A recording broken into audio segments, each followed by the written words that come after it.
Welcome my channel Triveni steno classes. आज का dictation start होगा 3 सेकंड बाद। स्टार्ट। सभापति महोदय, अब मैं आर्थिक मामलों पर आना चाहता हूं। मैं अधिक समय नहीं लूँगा।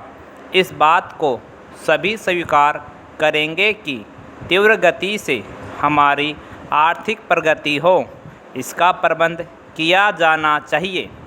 इसके लिए ऐसा वातावरण बनाने की आवश्यकता है जिससे उत्पादन बढ़ सके, वितरण में समानता आ सके और उपभोग में संयम से काम लिया जा सके। हर बजट को और हर कर प्रस्ताव को इसी कसौटी पर कसा जाएगा। यथा, क्या उससे उत्पादन बढ़ता है, क्या वितरण में समानता आती है, और तीसरी बात यह कि क्या हम देश में ऐसा वातावरण बना सकते हैं कि लोग जितना कमाते हैं उतना खर्च न करें, उसमें से बचाए और उसे राष्ट्र की समृद्धि में लगाए। अगर इस कसौटी पर सरकार की आर्थिक नीतियाँ कसी जाए तो मुझे लगता है कि उनमें पर्याप्त सुधार की गुंजाइश है। पैरा। मैं वित्त मंत्री की कठिनाइयों को समझ सकता हूँ। विकास की आवश्यकता अधिक धन की मांग करती है। राज्य सरकारें अधिक कर लगाने के लिए तैयार नहीं हैं। वे केंद्र से कर्जा लेकर अपना काम चलाना चाहती है। वहाँ कोई वित्तीय अनुशासन नहीं है। यह सारा बोझा केंद्र को उठाना पड़ेगा और केंद्रीय सरकार कठिनाई में पड़ेगी। इसलिए मैं समझता और सुझाव को दोहराना चाहता हूँ कि राज्यों को इस संबंध में निर्देश दिए जाना चाहिए। संविधान के अंतर्गत केंद्र इन राज्यों को निर्देश दे सकता है कि वह अपने साधनों के अंतर्गत अपने खर्च को चलाएं। केंद्र के कर्ज पर निर्भर नहीं रहना चाहिए। विशेष परिस्थितियों में कर्जा दिया जा सकता है, लेकिन कर्जा लेकर अपना काम चलाना यह उनका स्वभाव नहीं बनना चाहिए। अपवाद रूप में कर्जा लेकर वह किसी विशेष परिस्थिति का सामना करने के लिए प्रस्तुत हो तो उसका विरोध नहीं किया जा सकता। पैरा। दूसरी बात यह है कि देश में सादगी और संपत्ति को उड़ाने के बजाय उसे उत्पादक कार्यों में लगाने का वातावरण बनाना चाहिए।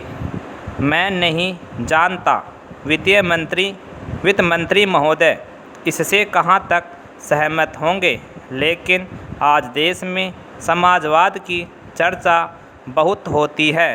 लोगों का समाजवाद की ओर देखने का दृष्टिकोण विकृत हो गया। लोग हमें क्या मिलता है इस ओर ज़्यादा ध्यान देते हैं। हम कितना खर्च करते हैं इस ओर ध्यान नहीं देते हैं।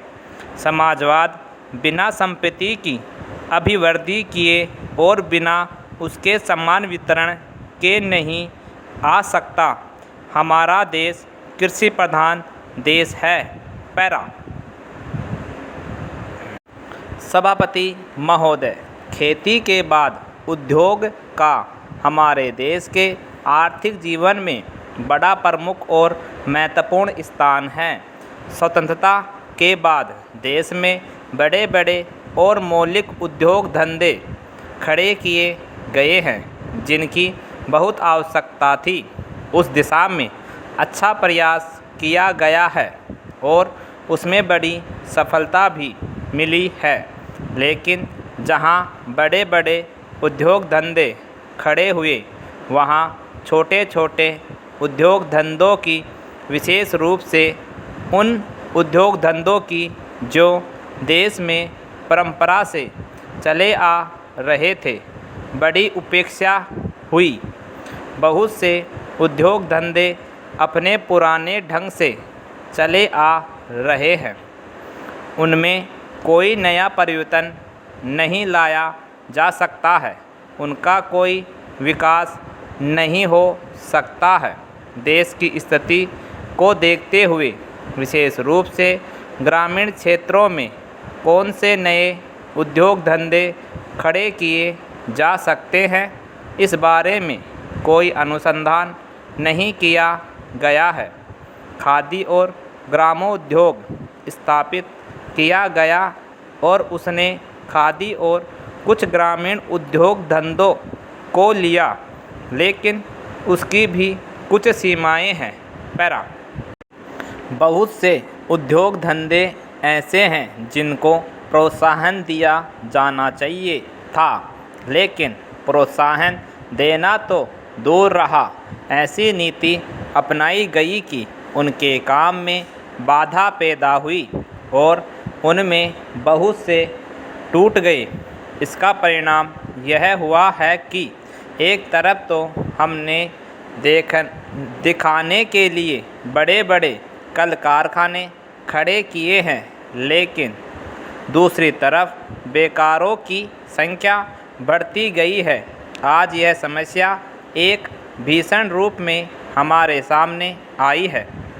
यदि हम छोटे छोटे उद्योग धंधों को, विशेष रूप से कृषि से संबंधित उद्योग धंधों को बड़े बड़े शहरों में नहीं, दूर दूर ग्रामीण क्षेत्रों में नहीं फैलाते हैं, तो इसके दो दुष्परिणाम होंगे। एक तो उद्योगों का केंद्रीकरण होगा, दूसरे शहरों की जनसंख्या बढ़ेगी, जिससे अनेक जटिल समस्याएं पैदा होंगी। इससे हर एक आदमी को काम नहीं मिलेगा और हमारे जो पुराने उद्योग धंधे जीवन से संबंधित सामग्रियां तैयार करते हैं, उन पर बुरा प्रभाव पड़ेगा। लेकिन सरकार की ऐसी नीति रही है कि उनमें से बहुत से उद्योग धंधे समाप्त होते जा रहे हैं, जिसका परिणाम यह है कि इस उद्योग में लगे हुए आदमी बेकार हो रहे हैं। मैं चाहूँगा कि सरकार ऐसे उद्योग धंधों को अधिक प्रोत्साहन देने का प्रयत्न करे। इस प्रयत्न के लिए हम इस मौके पर सरकार का समर्थन देशभक्ति की भावनाओं से करते हैं। कंप्लीट।